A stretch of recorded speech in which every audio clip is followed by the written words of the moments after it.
In 1848, less than a decade before North India's 1857 uprising, a Sri Lankan chieftain, Gongalego Banda, prepared to rise up against the British. To do so, he asked for the blessings of the island's protector deity, not the Buddha, but Vishnu. But this Sri Lankan Vishnu wasn't the supreme Hindu deity familiar to us. Rather, just as 19th century Indian Hindus saw the Buddha as an avatar of Vishnu, 19th century Sri Lankan Buddhists, and in fact many Sri Lankans even today, had their own version of Vishnu, subordinate to the Buddha. His evolution challenges many notions of South Asian religious nationalism. Borders and hierarchies among the gods were never as fixed as we might imagine.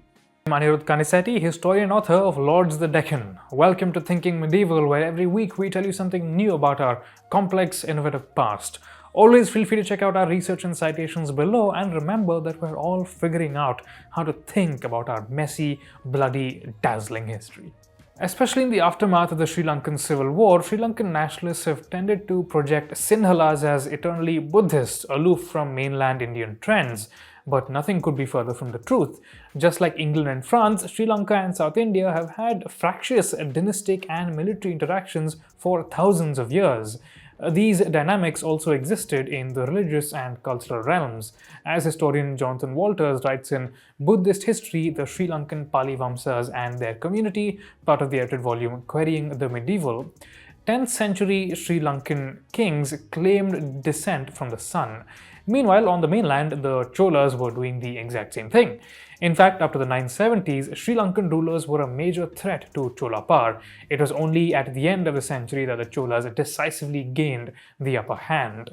Thereafter, with Tamil literary and cultural ideas on the ascendant, a period of Tamilization set in the north of the island when many local communities absorbed mainland ideas. After the withdrawal of Cōḻa power in the 1070s, a Pali Buddhist cultural renaissance took off, and Tamil-speaking communities in turn absorbed island ideas. In his magisterial work, The Buddhist Vishnu, Religious Transformation, Politics and Culture, religious studies professor John Holt assembled evidence from various Sri Lankan chronicles. Holt traced out a vigorous influx of mainland political culture in the 11th and 12th centuries. The Cūḻavaṃsa, he notes, praises the powerful Sri Lankan king Parakramabahu I for renovating and expanding both Hindu and Buddhist establishments in the erstwhile Cōḻa provincial capital of Polonnaruwa. Such acts were standard for mainland kings who tended to depict themselves as transcending sectarian boundaries. Earlier Lankan kings had instead focused patronage on specific Buddhist monasteries. But though mainland kings patronized widely, they also maintained a clear religious hierarchy. The Cōḻas, as historian Daud writes in his book chapter Royal Eulogy as World History in Querying the Medieval, claim to be emanations of Vishnu.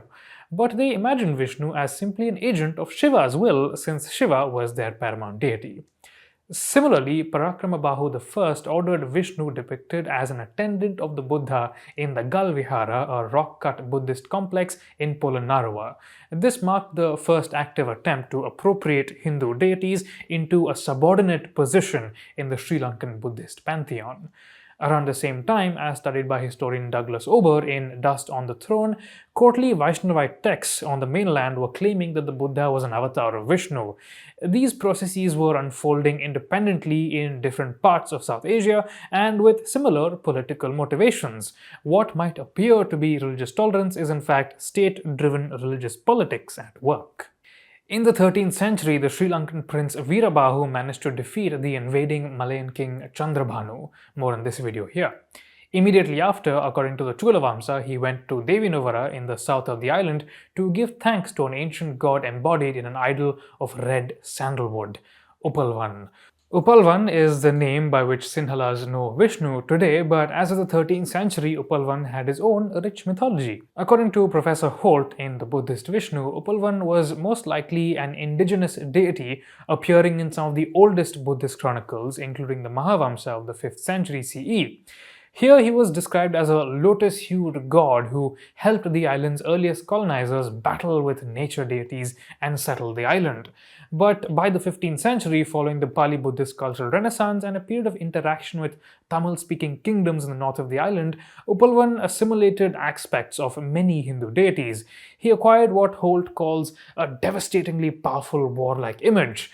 According to the Tisara Sandesha, a Buddhist monk at Devinuvara propitiated the god with praises such as, "The majestic flames of Uppalvan have pierced the hearts of enemy kings. Those flames pierced the hearts of their wives and were reflected as red rays in their eyes." In the linguistically and politically fractious landscape of the 15th century, the god had become politically significant. Other Sandesha texts from the period, writes Holt, requested Uppalvan's protection for armies, ministers, and monks. But Uppalvan wasn't a supreme god granting moksha to devotees. He only granted kings power and protection so they might protect and establish the Buddhist dharma, the cosmic order. He was multifaceted, many things to many people.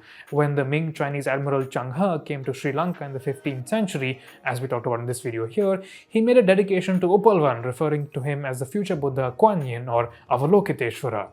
But though Uppalvan received lavish patronage from hopeful local kings, disaster struck his shrine in the 16th century. According to one legend, the Portuguese sacked the temple. Other traditions claim that the red sandalwood idol was taken north to Alutnuvara, Kandy, Dambula, Gadaladenia, or Hanguranketa. All of these were 17th and 18th century centers of Uppalvan worship, but by that time he was no longer called Uppalvan. With the decline of his shrine at Devinuvara, his older mythology was forgotten and he was now identified with Vishnu. In the Nayaka kingdom of Kandy, a truly extraordinary melding of mainland and island Hindu and Buddhist took place. The Kandy rulers were closely related to the Madurai Nayakas on the mainland who spoke Tamil and Telugu. During the reign of Kirti Sri Rajasimha of Kandy in the 1750s, poetic works such as the Satara Varan Malyahana and Satara Devala Devi Povata described Vishnu as one of the island's 4 guardian deities and as a bodhisattva or a future Buddha. His Puranic feats and avatars were repurposed into Sri Lankan myth. In the form of Mohini, he is described as the mother of many Sri Lankan deities. He stands alongside Buddha on the night of his enlightenment. Propitiated in rituals across Kandian territories and entering mainstream Buddhist liturgy, Vishnu was believed to help the Kandi kings in their wars against the Dutch. Indeed, when the Sri Lankan rebel Gongalegoda Banda performed his ritual to Vishnu in 1848, as we saw in the beginning of this video, he claimed to be a reincarnation of the Kandi king Kirti Sri Rajasimha. His rebellion wasn't successful, but the Sri Lankan appropriation of Vishnu certainly was. To this day, though controversial, Vishnu in Sri Lanka is a future Buddha, just as in India, Buddha is a former Vishnu. If you have questions or comments, we'd love to hear them. Follow us everywhere on social media. You can find me on Instagram at Anirudh and at Connected Histories and on Twitter at Kanisetti. We'll see you next week.